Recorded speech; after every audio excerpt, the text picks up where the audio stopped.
राहुल नार्वेकरांची विधानसभा अध्यक्षपदी निवड, नार्वेकरांची एकमतानं अध्यक्षपदी निवड। विरोधकांकडे मुद्दा उरला नाही, आधी आम्हाला बोलायचं, आता निर्जीव ईव्हीएमला टार्गेट करतायत, एकनाथ शिंदेंची विरोधकांवर टीका। सरसकट 1500 रुपयांचा व्यवहार केला, निकष न ठेवता पैसे देत महिलांची मतं विकत घेतली, संजय राऊत यांची लाडकी बहीण योजनेवर टीका। काँग्रेसनं बाबासाहेबांना 2 वेळा पराभूत केलं, काँग्रेसला दाखवलेल्या संविधानाची पानं कोरी, शिंदेंचा काँग्रेसवर हल्लाबोल। विशेष मंत्रिपदाची जबाबदारी असतानाही शिंदेंनी कधी बेळगावातल्या नागरिकांचं म्हणणं ऐकून घेतलं नाही, अटकेच्या भीतीनं शिंदे बेळगावात गेले नाहीत, राऊतांचा शिंदेंवर हल्लाबोल।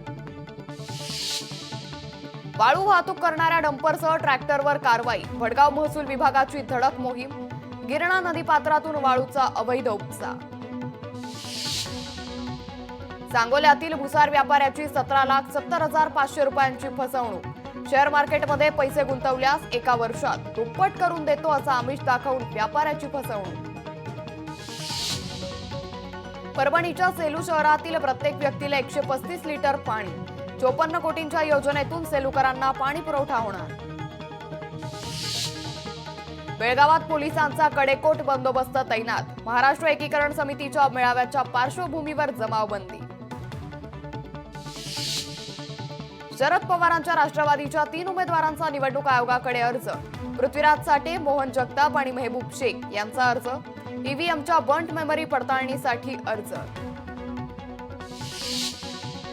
नायगावच्या गुंगराळ्यात खंडोबा यात्रेला सुरुवात, हजारो भाविकांची यात्रेसाठी गर्दी, यात्रेनिमित्त कुस्त्यांच्या दंगलीचं आयोजन।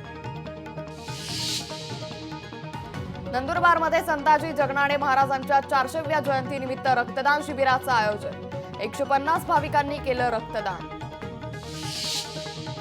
नांदेडमध्ये 75 केंद्रांवर व्हीव्हीपॅट पडताळणी, ईव्हीएम आणि व्हीव्हीपॅटमध्ये एकाही मताचा फरक नाही, जिल्हाधिकाऱ्यांची माहिती। देवळा तालुक्यात पुन्हा घरफोडीत 4 तोळा सोनं आणि 1 लाख रुपये रोख रक्कम लंपास, चोरट्यांना पकडण्यासाठी देवळा पोलिसांपुढे मोठं आव्हान।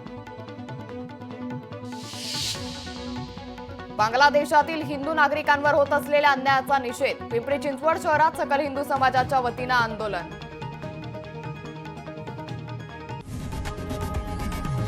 लोकशाही मराठी ऐका, पहा, जागरूक रहा।